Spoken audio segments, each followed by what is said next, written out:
nesivadint, nenoriu aš jo savo tikrą vardą minėti. Netoli Šiaulių aš gyvenu, man 20 minučių iki Šiaulių su mašinikė. Aš kiekvieną rytą važinėju į darbą, nes ten vienoj mokyklėlėj ūkvedžiu dirbu.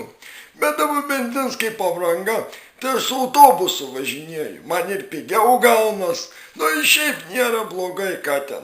Įsėdęs su autobusu važiuoji, mergų pažiūri per langą, senių pliotkų pasiklausai, jaunimėlis būn kartais įsėd, paplevysgau, pasipasakoju visokių čiūdų, ką iš vakaro veikia, kokiai mergai už papą paėmė, pasiekiu kartą ten pasiklausydams. Nu įvarau čia vieną dieną į darbą, ir tokie du vyriukai sėda priešais mane. Nu įvara, nu įpliotki jie ten. Saka viens, visi Lietuvos kelių policininkai piderasai. Tas antras saka, nu tai aišku, kad piderasai. Saka, nu tai ką jie ten po du sulindėn į krūmus daro. Tik pamato kokią mašinikė pyst ant kelią, iššok, klina, kol pasitvarka, antpečius diržo. Saka, tai ką jie ten dviese daro? Nu grinai, saka, kai būtų viens kitam į subinės pimpalus pabadinį nusičiulpiant, saka. Bet kažkaip pasiklausiau nemaloniai tą istoriją, net vieną stotelę anksčiau išlipau, sako, na aš to šūdo klausytis, o geriau peškom į darbą nueisiu. Nu ir čia kažkaip iš po to įvykė 2 savaitės praėjus, algas gavau, benziniuką užsipiliau savo mašinikę, sakau, reik važiuoti, bet čia įrankių kažkokių turėjau nusivežti darbą, lentų darbę nusipyzdės buvau, sakau, įsimesiu mašinikę parsivežti. Nu įvarau, akurat, pyst iš krūmų policininkas išlenda, klina pasitvarkė, antpečius diržą, stabdo mane, sustojau, žiūriu, kur va krūmuose dar vien sėdži. Mašinai šypsos, kai menuliuks, nu grinai kaip piderasai.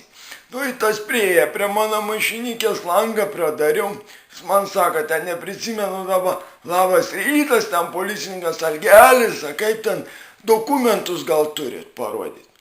Nu blet, aš tuos dokumentus tai turiu, bet tai tokia šūdus marvė iš jo burnos kaparė.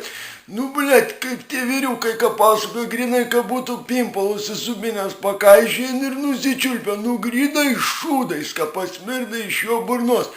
Nieko aš nenoriu sakyti, gal po žmogų dantis išgedė. Nu, bet tokia smarvė. Nu ką, nieko, aš jam padaviau tos dokumentus, įdėjau dapydisą tarp tų dokumentų, nu vis vien galvoju, mašinikė nėra nauja, prisipis prie kažko tai. Pažiūrėjo dokumentus, pasiėmė tą pydisą, nu nuėjo rūrą kraipydams, nu grinai kaip piderasas, matomai patenkins, kad tą pydisą gavo. Blet, bet nieko nenoriu sakyti, bet iš po tuo kartą aš nežinau, a čia durns mano įsitikinims, a čia kaip, bet tik pamatau kelių policininkų, nu tai tokį specifinį kvapą man grinai ką paduot. Būn kartais važiuoju miškiukų gražu tenai, paukščiukai čiol, viskas, važiuoju, jau junti kažkokį specifinį kvapą ir akurat pyst policininkas iš krūmų jau išlindė. Nežinau, a čia sutapims, a kaip, na, iš po to kartą kažkaip tankiau su autobusu pradėjau važinėti, spakainiai kažkaip nebereik susidurti su jais, nu nežinau kaip čia.